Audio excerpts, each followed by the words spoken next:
Television Authority (NTA). The President, Commander-in-Chief of the Armed Forces, Federal Republic.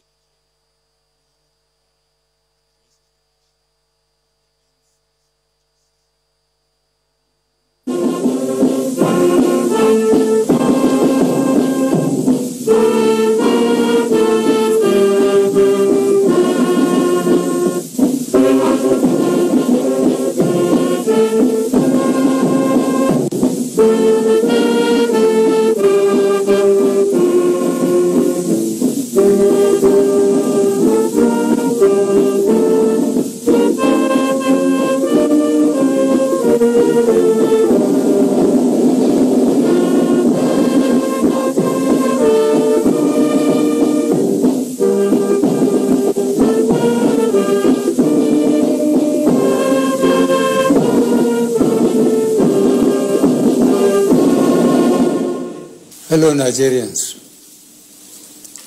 it has become necessary for me to address you, having heard from many concerned Nigerians and having concluded a meeting with all the security chiefs. I must warn those who have hijacked and misdirected the initial, genuine and well-intended protests of some of our youth in parts of the country against the excesses of some members of the now disbanded Special Anti-Robbery Squad, SARS. On Monday, 12th October, I acknowledged the genuine concerns and agitations of members of the public regarding the excessive use of force by some members of SARS.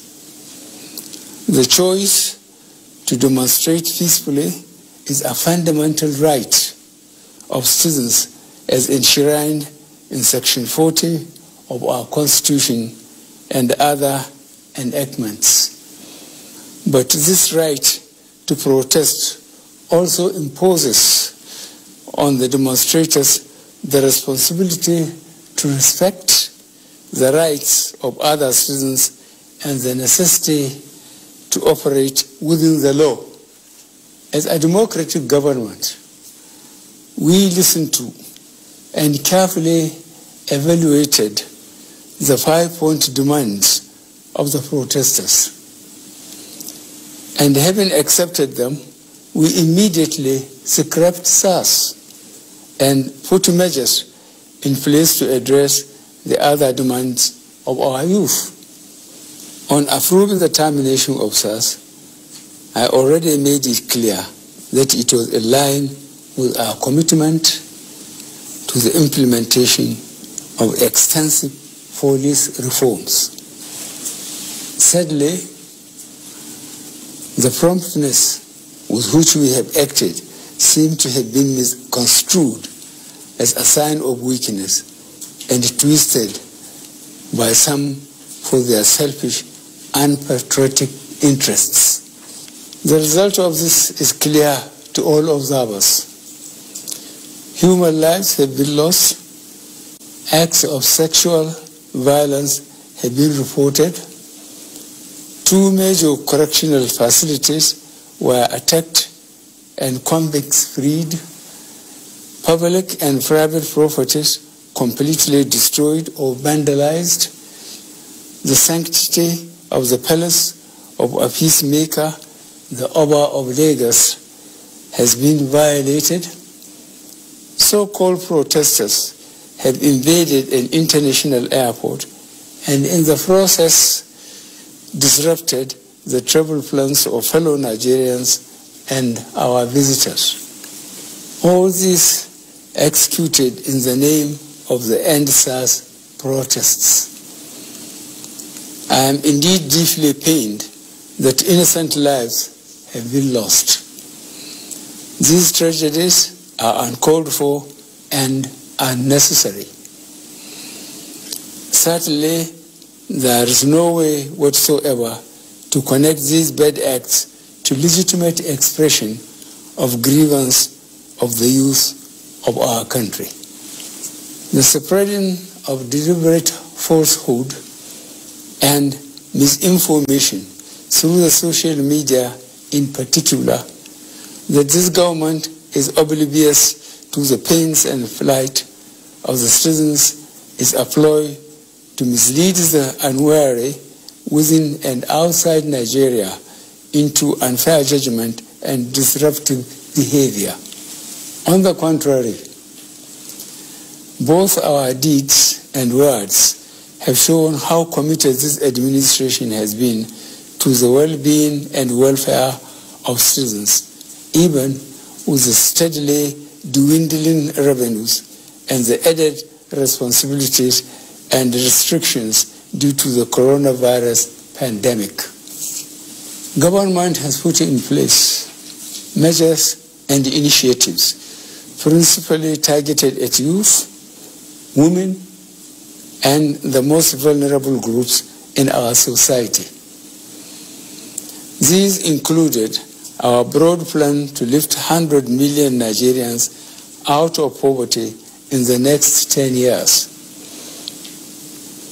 The creation of 75 billion Naira National Youth Investment Fund to provide opportunities for the youth and the micro, small, and medium enterprises survival fund, through which government is A, paying 3-month salaries of the staff of the 100,000 micro, small, and medium enterprises.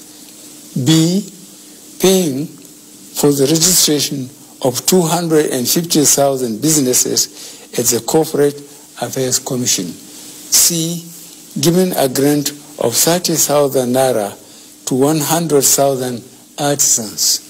And D, guaranteeing market for the products of traders. These are in addition to many other initiatives, such as A, farmer money, B, trader money, C, market money, D, N-Power, E, N-Tech, and F, N-Agro. No Nigerian government in the past has methodically and seriously approached poverty alleviation like we have done.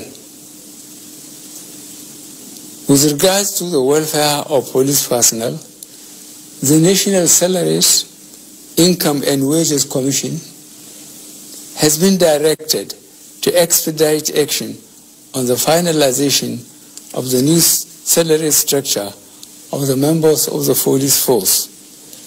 The emoluments of other paramilitary services are also being reviewed upwards.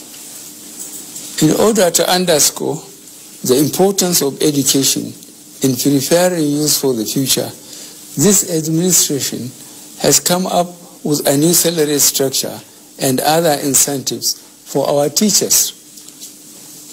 Let me at this point reaffirm the federal government's commitment to preserving the unity of this country. We will continue to improve good governance and our democratic process, including through sustained engagement. We shall continue to ensure that liberty and freedom, as well as the fundamental rights of all citizens, are protected. But remember, the government also has the obligation to protect lives and properties, as well as the right of citizens to go about their daily businesses freely and protect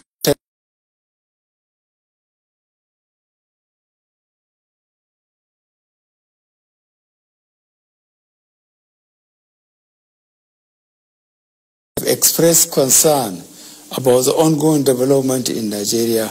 We thank you and urge you all to know all the facts available before taking a position or rushing to judgment and making hasty pronouncements. In the circumstances, I would like to appeal to protesters to note and take advantage of the various well-thought-out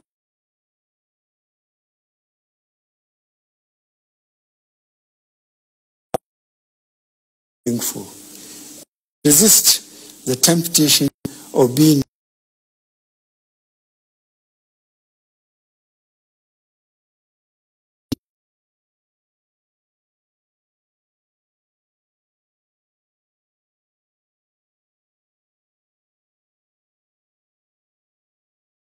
under no circumstances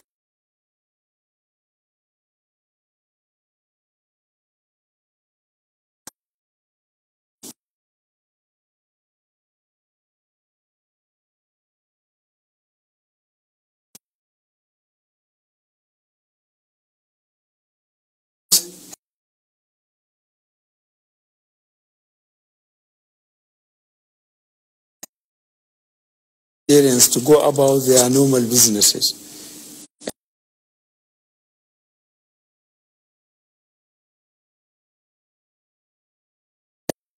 All law-abiding citizens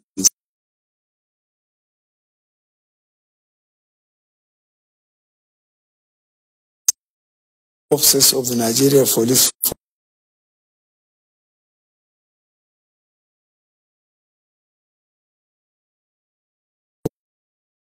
Force, traditional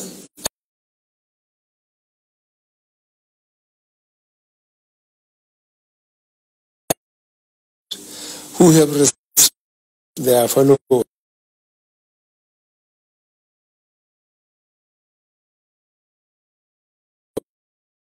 continue to respect